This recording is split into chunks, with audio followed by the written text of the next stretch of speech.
प्यारे मित्रों, मैं आपको शिवरात्रि की कथा सुनाने जा रही हूँ। शिवरात्रि का व्रत जो है वो किस तरीके से रखा गया।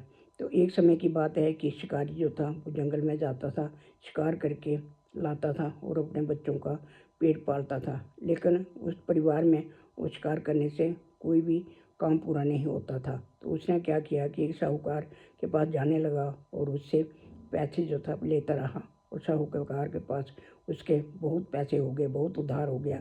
तो एक दिन साहूकार ने बोला कि मुझे मेरे पैसे जो मैंने तुझे उधार दिए हैं मुझे वापस दे दो। तो वो परेशान हो गया, वो किसी दूसरे के पास गया, उस दूसरे को कहा कि मुझे उधार दे दो, मैं साहूकार के पैसे चुका लूँगा और आपको भी बाद में चुका दूँगा।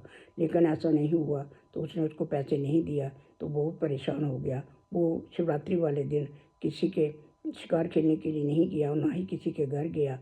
तो वहाँ शिव जी के पास बैठकर वो प्रार्थना करने लगा कि हे भगवान, आपके बिना मेरा कोई भी नहीं है, तो कोई भी मेरा साथ नहीं दे रहा है, तो मेरा जो साहूकार जो कर्जा है वो कैसे दूर किया जाएगा।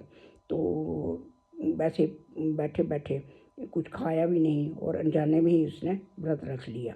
तो वो फिर एक दरिया के किनारे गया, तो वहाँ पर बेल का पेड़ था, उस पर चढ़ गया और वहाँ से बेल पत्ते नीचे फेंकता गया और भगवान शिव जी का नाम लेता गया।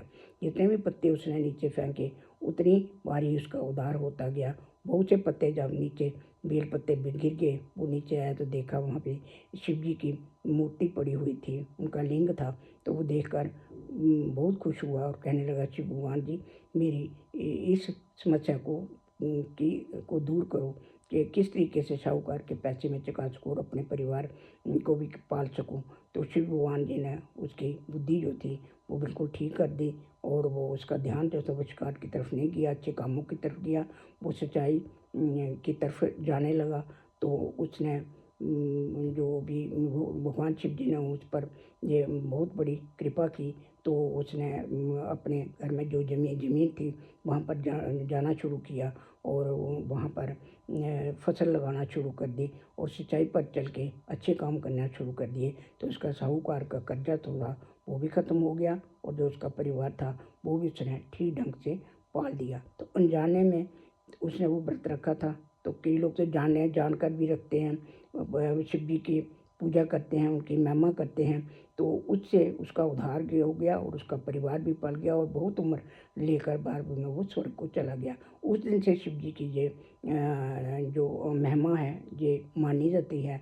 शिव जी की मंदिरों में पूजा होती है, बेल पत्ते चढ़ाए जाते हैं, माला पुष्प चढ़ाए जाते हैं, चंद्ररोली चढ़ाए जाते हैं, दूध चढ़ाया जाता है, जल चढ़ाया जाता है, भांग चढ़ाई जाती है और शिव जी का पूजन करते हैं। और इसको ये बहुत बड़ा त्यौहार है जो कि मंदिरों में मनाया जाता है और लोग इसकी महिमा को मानते हैं।